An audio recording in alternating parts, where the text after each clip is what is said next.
দেশে ফিরে উষ্ণ সংবর্ধনা পেল জুনিয়র বিশ্বকাপ হকিতে জায়গা করে নেয়া বাংলাদেশ যুব হকি দল। যুব এশিয়া কাপ টুর্নামেন্টে পঞ্চম হয়ে ফেরা এবং জুনিয়র বিশ্বকাপে নাম লেখানো দলকে নগদ ৫ লাখ টাকা বোনাস তুলে দেন হকি ফেডারেশন সভাপতি air chief marshal Hasan Mahmud Khan. বিশ্বমঞ্চে ভালো খেলতে যুব হকি দলের জন্য প্রয়োজনীয় সবকিছু করার প্রতিশ্রুতি দিয়েছেন বিমান বাহিনী প্রধান। আরিফ চৌধুরীর রিপোর্ট।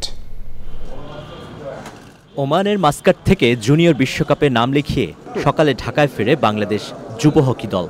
10 দলের যুব এশিয়া কাপ খেলতে গিয়ে টুর্নামেন্ট শেষ করেছে পঞ্চম হয়ে। তবে আসল কাজটি হয়েছে এই ফলাফল তাদের আগামী বছরের জুনিয়র বিশ্বকাপের টিকিট পাইয়ে দিয়েছে। 23 সদস্যের দলকে 5 লাখ টাকার চেক তুলে দেন হকি সভাপতি ও এয়ার চিফ। বিশ্বমঞ্চে যাওয়ার আগে বিশ্বমানের প্রস্তুতির কথা বারবার সামনে এনেছেন যুব হকি দলের খেলোয়াড়রা।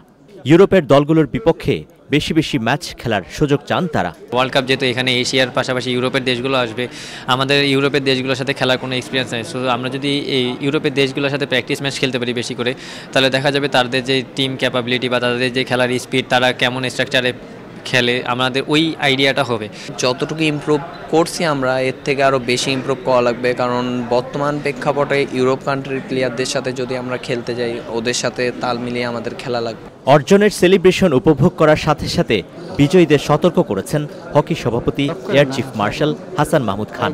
বর্তমান যুগের হকি অনেক পরিবর্তিত এবং এখানে অনেক ফিজিক্যাল হয়ে গেছে খেলাগুলি, অনেক টেকনিক্যাল থেকে এবং ফিজিক্যাল হয়ে গিয়েছে, অনেক ফাস্ট হয়ে গেছে খেলা। তো ওদের সাথে আমরা সত্যি কম্পিট করতে হলে আমাদেরকে অনেক প্রস্তুতি নিতে হবে। প্রথম বিশ্বকাপে আপনারা বিশ্বকাপের আশা করাটা বেশি হয়ে যাবে। 1 বছর সময়, অনেক সময়, অল্প সময় আমি বলবো না। Will give our best effort, যতটা সম্ভব তাদেরকে প্রস্তুত করবো। আগামী বছরের ডিসেম্বরে ভারতে অনুষ্ঠিত হবে হকি জুনিয়র বিশ্বকাপ। প্রথমবারের মতো বিশ্বমঞ্চে নামবে লাল সবুজের কোনো হকি দল। Arif Chowdhury, channel I, Dhaka.